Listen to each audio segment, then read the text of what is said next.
Okay, so another situation, CE board exam. Okay, so the 6 meters radius cylindrical gate shown is 10 meters long into the screen. Determine the following: the vertical component of the hydrostatic force, the horizontal component of the hydrostatic force, and the location from point O of the vertical component of hydrostatic force. Okay, so it is stated here that this is a 6 meters radius and 10 meters length into the screen, the perpendicular distance. Okay, so ito yung mga forces talaga. Okay, this is the total hydrostatic force here. But take note, we cannot directly solve this using the formula na na-derive natin because this is not a plane object or kumbaga naka-curve na siya. Curved surface na siya. Okay, so if this is the total hydrostatic force that is composed of this, and take note, no, by the way, the total hydrostatic force will always be pointing out to the center of this circular curve. Okay, always yan. That is always pointing to the center. Now, this total hydrostatic force will be composed of this Fy. Okay, yung kumbaga component lang niya. Okay, ito yung Fx. Now, for number 1, ang vertical component yung hinahanap. That is the Fy.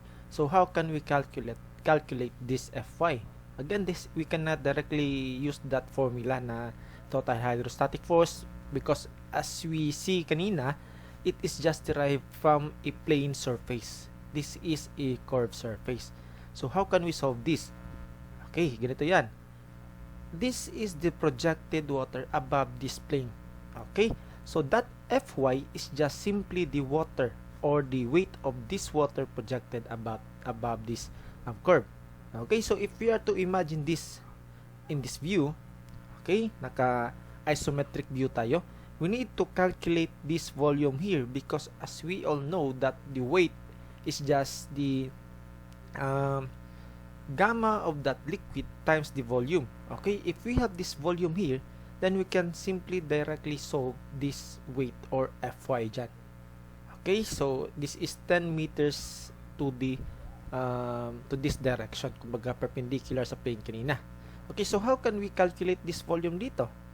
Okay, so we need to first calculate this area dito, that one. Okay, if we can calculate that area, then multiply to this length, yan yung volume ng water dyan. Okay, so solve this, we must solve this projected area muna. So, okay, so how can we calculate that?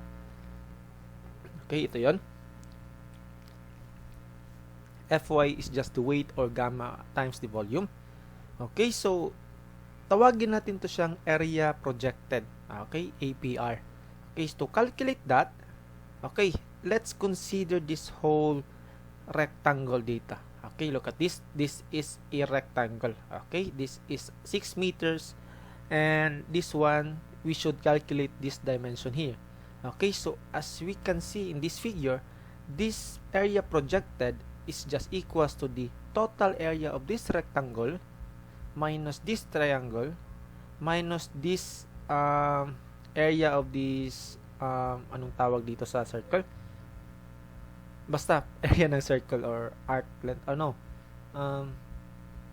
Nakalimutan ko yung term. Anong tawag dito? Basta area nito. Okay, so we have that formula dito. Now, okay, so calculating this, take note that this is 6 meters and this is 60 degrees. So we can calculate this by 6 cosine of 60. Okay, this dimension here. Claro, this is 6 meters and if this is 60 degrees, this projection is the adjacent of that 60, so that is 6 cosine of 60 and this one is 6 sine of 60. Claro? So by this, we can calculate this triangle dito. Therefore, yung area projected natin, APR, is area of this whole rectangle. So that is 6 meters times 6 sine of 60. Okay, ito. Then minus area ng triangle dito. This one, area ng triangle dito. That is 1/2 of base times height, or base is 6 cosine of 60 times height. Then 1/2 minus this area nito. Okay, area ng segment, circular segment. Segment matawag dito. Nakalimutan yung correct term. Okay, so area of this circle. Kumbaga, pizza pie. Okay, ito. So that is 1/2 r squared theta. And theta should be taken as pi. I mean as radians. So 1/2 of r squared, that is 6 squared, times 60 degrees, convert natin into radians, pi over 180. Okay, so that APR here is that one, 4.53 square meters. Now, since we have this area here, we can solve this weight na directly.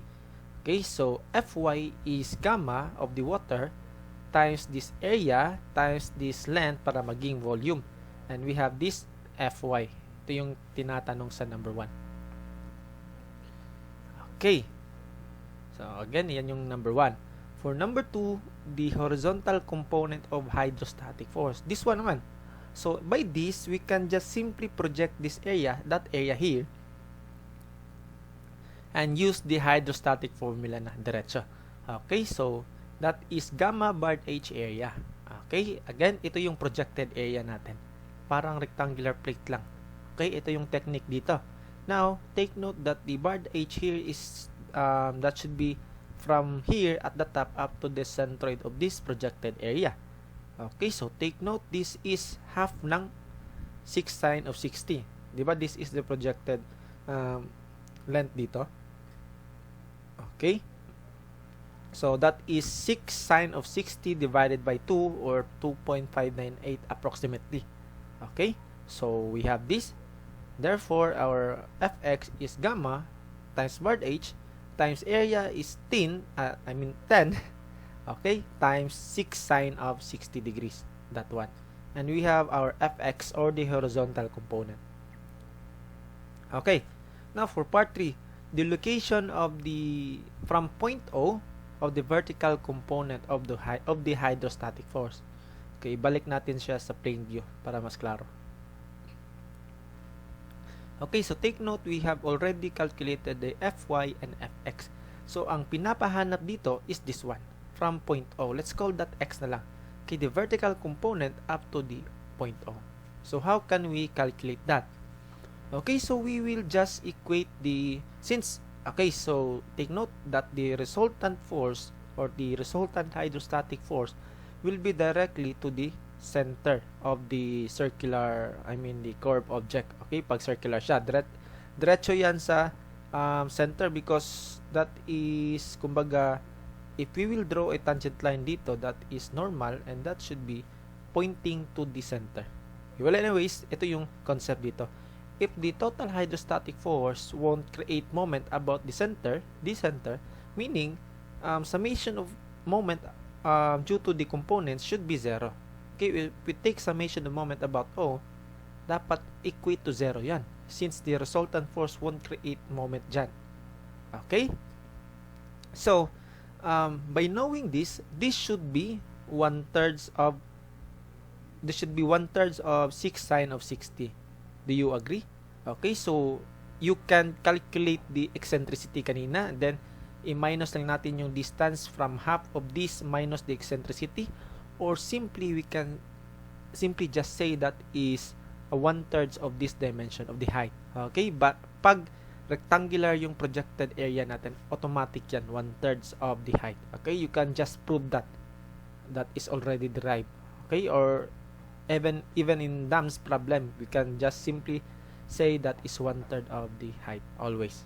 Okay, since rectangular projection man lang yung always nating ina-analyze. Okay, if we know this distance, then summation of moment about O, that point, that should be Fx times this distance, then this one will create counterclockwise moment, Fy times x. Okay, ito yung hinahanap natin. Then substitute. We have that all parameters na dyan, and that is the answer. Okay. Okay, let's try another example. Okay, maybe this is the last problem. So, as you can see, this is composed of a multiple of liquids. Okay, so determine the magnitude of the total hydrostatic force acting on the inclined plane AB. Ito yung plane AB, okay? Hindi ko siya nalagyan ng notation AB. Okay, so the total hydrostatic force yung pinapahanap dito. Okay, so how can we solve that? Okay, we will use the general formula, PCG times area. Take note, the center of gravity is located here. Okay, so we will just sum up pressure from this from the top up to the center of the gravity. So we can do that by PCG is equals to initial pressure of air plus gamma height. So gamma of the oil is 0.8 times 9.81 times 0.7. Here, gamma of the water, so 9.81 times 1, gamma height pa rin. Then also this gamma height, 1.26 yung SG times gamma of water times 1.2. And ito na yung magiging pressure at the center of the gravity. Okay, now balik tayo dito.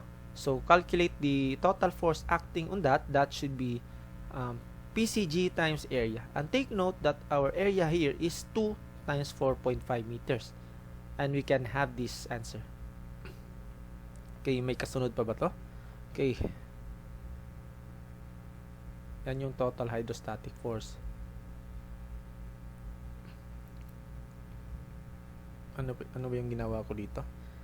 Glycerin. May additional pa pala akong ginawa dito. Okay, look at this. PCG is equals to gamma of glycerin and 3.65.